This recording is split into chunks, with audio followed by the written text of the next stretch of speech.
Hello everyone, आज हम एक और एग्जांपल करेंगे नल स्पेस की। लेट किया V जो है वो एक वेक्टर स्पेस है 2x2 की मैट्रिसेस का। जितनी भी 2x2 की मैट्रिसेस होंगी वो V सेट में आएंगी वेक्टर स्पेस में। और P एक फिक्स्ड 2x2 की मैट्रिक्स ली है उन्होंने 1 2 0 3 एलिमेंट 2x2 की, ये भी मैट्रिक्स है। और T ट्रांसफॉर्मेशन मेरी V से V में ही हो रही है और लीनियर ट्रांसफॉर्मेशन है, डिफाइन किया गया है। ये बहुत इंपॉर्टेंट है कि टी में अगर मैं ए यानी कि एक कैपिटल ए मैट्रिक्स जो है 2x2 की वो पुट करूंगी तो वो उसका आंसर मुझे कुछ इस तरह से मिलेगा। ट्रांसफॉर्मेशन होगी टी के अंदर ए पुट करने पे A into P minus P into A हो जाएगा। तो मुझे पता क्या करना है इस क्वेश्चन में, फाइंड करना है basis and dimension of null space. तो पहले भी मैंने 13th वीडियो लेक्चर में ये नल स्पेस के बेसिस फाइंड करना सिखाया था। सिर्फ यहाँ पे मैट्रिक्स का वेक्टर स्पेस है तो बच्चों को थोड़ा सा ये एग्जांपल टफ लगती है, तो मैंने सोचा यहाँ से समझा दूँ आपको।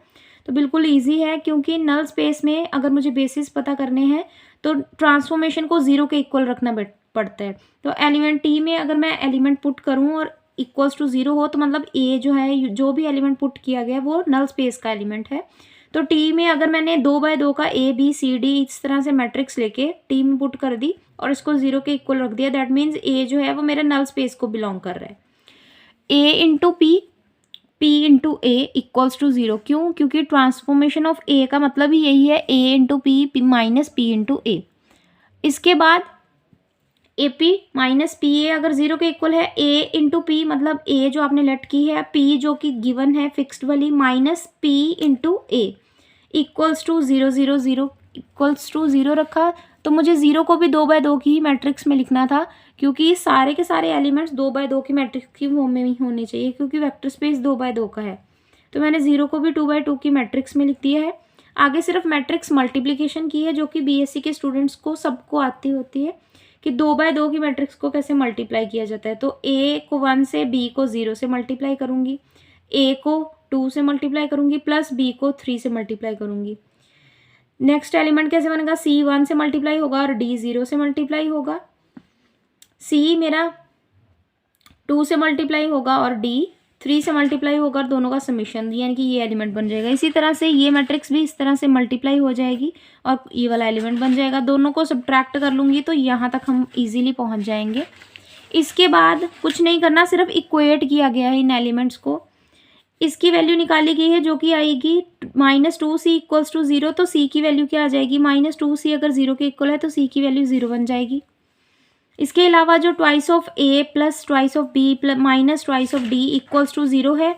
अगर मैं इसमें से 2 को कॉमन निकालूं राइट साइड पे, क्योंकि 0 है तो 2 0 के इक्वल नहीं हो सकता, इसका मतलब a plus b minus d equals to 0 है। तो यहाँ से मैं a की वैल्यू निकाल लूँगी जो कि आएगी मेरी d माइनस बी। तो कुछ नहीं, बस ए बी सी डी जो आपने लेट किया था नल स्पेस का एलिमेंट, उसमें मैं ये सारी वैल्यूज पुट कर दूंगी। ए की जगह पे जो अभी ए की वैल्यू निकाली माइनस बी और डी, क्योंकि मैंने बी की कोई वैल्यू यहाँ से नहीं निकाली तो बी की वैल्यू बी ही रहेगी। सी की वैल्यू मैंने निकाली है जो कि 0 आई है तो 0 उठा के यहाँ पे पुट कर दिया। डी की वैल्यू जो कि मुझे कहीं भी मैंने नहीं निकाली इसमें, तो डी की वैल्यू डी ही रहेगी।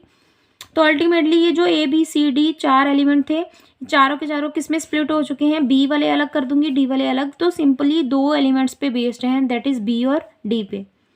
तो मतलब इसका बी वाला पार्ट अलग कर दिया 0, और यहाँ पे बी नहीं है तो 0 आ जाएगा, प्लस का साइन। डी वाला पोर्शन अलग कर दिया, डी पहले एलिमेंट में डी है, दूसरे में डी नहीं है, तीसरे में डी नहीं है, फोर्थ वाले में डी है। तो इस तरह से ये अरेंज करके लिख दिए हैं। बी को कॉमन निकाल के बाहर रखा, डी को कॉमन निकाल के बाहर रखा। तो पीछे ये जो 2 मैट्रिक्स बच गई हैं ये मेरी बेसिस हैं नल स्पेस के।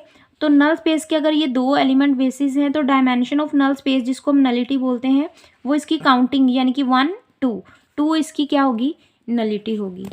तो अगर ये वीडियो लेक्चर आपको समझ में आ गया होगा तो अच्छी बात है, नहीं तो आपको इस लेक्चर से पहले 13th लेक्चर जो है बेसिस ऑफ नल स्पेस का, वो एक बार ज़रूर देख लेना चाहिए। फिर ये एग्जांपल आपको इजीली समझ आ जाएगी। फिर भी अगर एग्जांपल समझ में ना आए तो आप मुझे कमेंट बॉक्स में पूछ सकते हैं। Thank you.